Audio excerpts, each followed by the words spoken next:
Okay, so one final video for the class. This one on conservation biology. Remember that conservation biology is the science of several things, but one of them is determining the reasons why populations are going extinct. Well, shown here with this mnemonic hippo are most important causes of extinctions for different species. This list was developed by E.O. Wilson, that famous Alabama biologist you've heard about in the last few days of class material. But these are the top causes of species extinctions. And what I'm going to do is just go through them briefly, although in the book there are several examples that discuss all of these different causes of extinctions. The first one is habitat loss and fragmentation. There are lots and lots of areas throughout the world, including North America, where contiguous habitats have been broken up into smaller and smaller bits. When that habitat is converted into other kinds of habitat, the species that are in those areas are lost. And those pieces of habitat are broken into smaller and smaller fragments. And given what you know about the theory of island biogeography, you know what's going to happen to the number of species in those fragments. The I in hippo stands for invasive species, and there are a lot of them. Invasive species have really taken off since humans have started moving things around throughout the world. Some of the really important ones are shown here. Kudzu is a big invasive species, and it was established in the eastern United States after the Dust Bowl years of the 1920s to stabilize hillsides. It does a great job of that, but it also outcompetes lots of native species. Fire ants here were introduced into Mobile. Yep, the first time they made it to North America, they made it to Alabama, and they've since spread throughout much of the eastern United States. Green tree snakes and cane toads, if you happen to see that video from the last bit of material, cane toads are a species that have been introduced in lots of places, and they are very problematic. We don't have too many zebra mussels here yet, but they were introduced into the Great Lakes accidentally in 1988, and they've since taken over much of the navigable riverways of the eastern United States.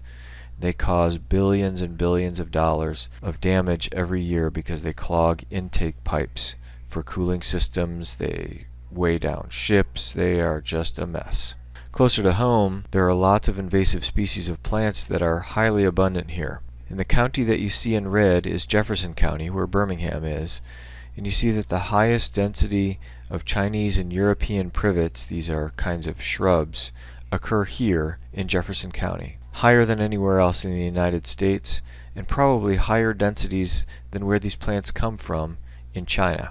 The first P in hippo stands for pollution, so pollutants can include oil, but also fertilizers, and when these fertilizers drift into the Gulf of Mexico, they cause low areas of low oxygen, which kills off lots and lots of species. Given that this is where we get most of our seafood from in the United States, this is not a good thing. The second P in hippo is population growth, and it's not animal population growth, it's human population growth.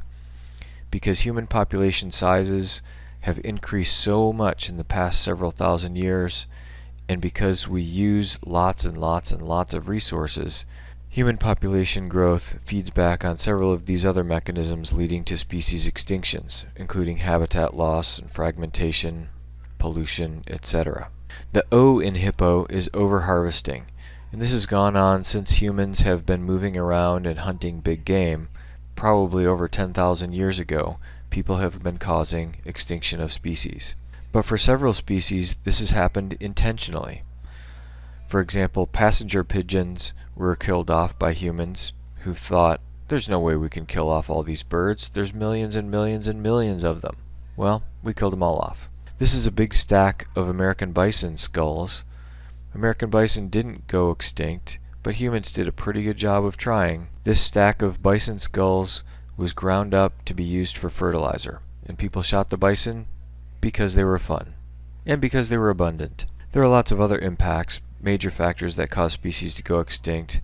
One of them is pests and parasites, and I guess you could include this in the invasive species portion of hippo. This example shows a person, actually a couple people, standing next to American chestnut trees. Chestnuts used to be the dominant trees in the eastern half of the United States, but in the 40s a disease got spread from Europe and China and killed off pretty much all of the American chestnuts in the United States. That has drastically changed the landscape of the forest and all the species that relied on those chestnuts. The final thing, and the book talks about this quite a bit, is global climate change. Now, lots of people are arguing about how much of a role humans have played in this, and it turns out that it's a big role, or whether it's happening or not. Of course it's happening. The military is banking on it's happening. Oil companies know that it's happening. Everybody knows that it's happening. Nonetheless, global climate change is going to have a huge impact on all sorts of species and species interactions. It also feeds back on several of the other causes of species extinctions that are featured in Hippo. So this is some pretty depressing stuff, but it turns out that there is some good news. There are some estimates out there that with the amount of money that we spent on the Afghan war in a very short period of time, we could probably preserve over 80% of the remaining species in the earth. That's a huge benefit and a huge impact. But is it going to happen? That's up to the politicians of the future and the public of the future, which includes you guys.